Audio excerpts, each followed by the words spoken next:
सावन महीने के हर सोमवार को उज्जैन नगरी में राजा महाकाल की शाही सवारी निकालने की परंपरा है।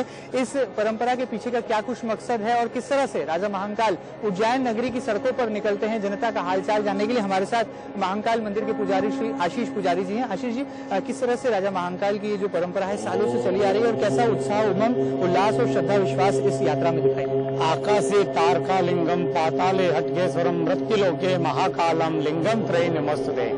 संसार के अंदर 3 लिंगों की पूजा का व्यवधान प्रचार बताया गया है। उसमें सबसे पहले आकाश में तारका लिंग है, पाताल में हटकेश्वर है और मृत्युलोक का स्वामी महाकाल को बताया गया है। भगवान महाकाल यहाँ पर राजा के रूप में विराजमान है। मणिपुर चक्र में विराजमान होने के कारण श्रावण मास के अंदर जो भगवान शिव का सबसे प्रिय मास होता है, उस मास के अंदर भगवान शिव सोम नगर भ्रमण के लिए निकलते हैं और जनता का हालचाल जानते हैं। श्रावण के महीने के अंदर माँ पार्वती ने भगवान शिव को पाने के लिए 16 सोमवार का व्रत उपवास रखा था और उनके दर्शन पूजन कर ही अपनी कामनाएं पूर्ण करी थी। इसी प्रकार जो भक्त लोग बाबा महाकाल के दर्शन करने नहीं आ पाते हैं तो राजा होने के कारण भगवान शिव सोम नगर भ्रमण के लिए निकलते हैं और भक्तों को दर्शन देकर उनके उपवास व्रत को तोड़वाते हैं और प्रजा का हालचाल जानते हैं। यह परंपरा अनादिकाल से चली आ रही है। राजा के होने के कारण यहाँ पर एक रात में एक ही महाकाल के अलावा कोई राजा नहीं ठहरता है। यह परंपरा अनादिकाल से चली आ रही है।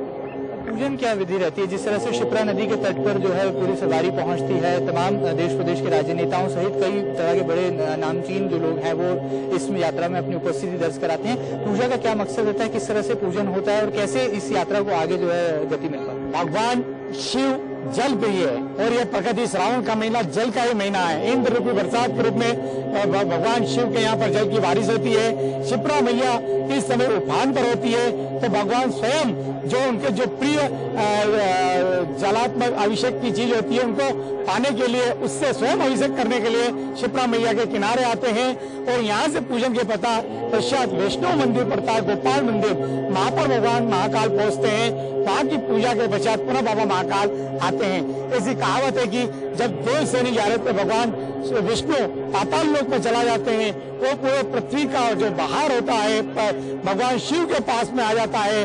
तो इस समय संपूर्ण व्यवस्थाओं को चलाने के लिए, देखने के लिए ही भगवान महाकाल नगर भ्रमण के लिए निकलते हैं। एक सवाल और था, मध्य प्रदेश में मानसून ने अभी खुलकर दस्तक नहीं दी है, तो क्या लगता है कि राजा महाकाल की पहली शाही सवारी के साथ अब जो रिमझिम फुहारे हैं जनता को वो भी देखने को मिलेगी और धरती पर जिस तरह से जो पूजन अर्चन हो रहा है इसका फायदा आने वाले दिनों में पूरे मध्य प्रदेश को मिलेगा? देखिए, प्रकृति में जो बदलाव विगत 2-3 सालों से लगातार चला आ रहा है उसको देखते हुए मुझे नहीं लगता कि कोई मानसून की कोई परेशानी होगी।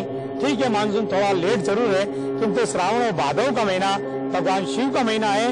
इसके अंदर बहुत वर्षा व बारिश होगी और समस्त प्रजा को तृप्ति होगी। ये भगवान महाकाल की तरफ से, हम पुजारी पुरोहितों की तरफ से यही कामना है। जय महाकाल। जिस तरह से बारिश की कामना के साथ आज राजा महाकाल की पहली शाही सवारी उज्जैन नगरी में निकली है, जिसके चलते उज्जैन की सौंदर्यता में एक धार्मिक रंग भी घुल मिल गया है, जिसने उज्जैन नगरी को एक बार फिर पवित्र नगरी का दर्जा भी दिया है। फिलहाल उज्जैन के रामघाट से कैमरा पर्सन रितेश सोनी के साथ महेंद्र सिंह, सिटी न्यूज।